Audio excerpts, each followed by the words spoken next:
President Obama confirmed a commitment to cleaner energy today right here in Southwest Florida. The president was on hand for the startup of a giant solar power plant in Arcadia, and he announced billions in grant money, some of which will be coming to Florida.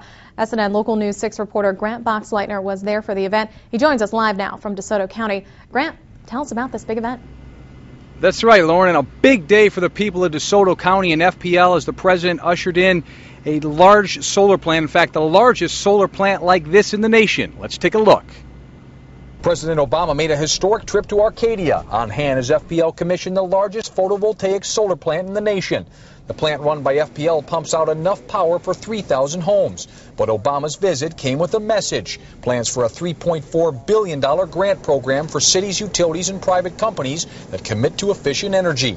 And by facilitating the creation of a clean energy economy, building this 21st century energy infrastructure will help us lay a foundation for lasting growth and prosperity. The president also renewed support for a clean energy bill making its way through Congress. He says the new plant in Arcadia provides a solid start for a cleaner, greener nation.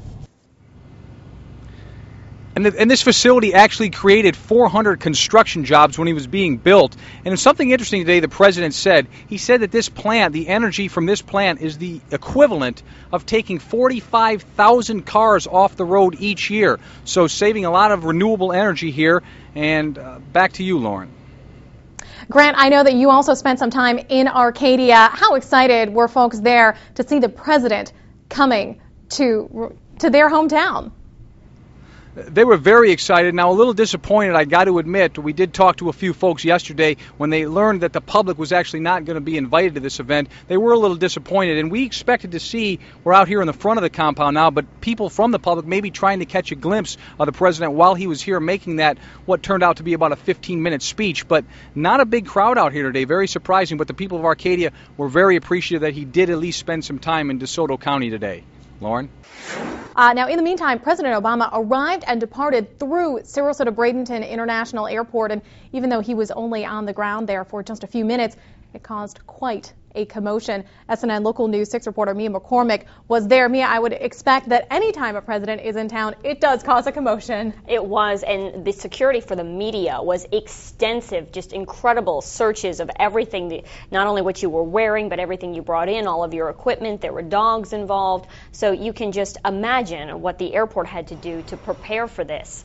We hear the members of the Secret Service arrived last week and have been preparing ever since. The airport brought their full security staff in for the event. They worked with the Sarasota County Sheriff's Office, TSA, and the Secret Service to create a secure environment. The media went through an extensive search before being allowed onto the tarmac, like I said, and before Air Force One began its approach, all air traffic is halted and the airport goes into a security mode. We go into effectively a lockdown mode where nobody who does not belong on the apron is allowed outside. So everybody is maintained inside. When the president travels, all the airspace surrounding Air Force One is cleared, and when he's on Marine One, which is the helicopter provided by the Marine Corps, he is flanked by military helicopters outfitted with heavy artillery. Now, the effort and the number of different people working just to secure the airport and all the grounds around it was tremendous. It ran from outside. From outside, it looked like a well-oiled machine, just a massive amount of people. But you could never tell that there was all of these intricacies going on and all of this communication happening back and forth. And certainly so many security folks there. But I hear there were some others who did show up at the airport today as well, who were not security. No, there were a few spectators that knew that the president was coming and were hoping for a glimpse of him. Unfortunately, when the president goes on or off of an aircraft, they clear everything within the line of sight. So everybody had to be moved away when he was entering and leaving the aircraft, but they did get to take pictures of it. So. And I know you got to talk to some of them. We're going to that's right, hear more about them coming up in our next half hour. Absolutely. All right, Mia McCormick, thanks.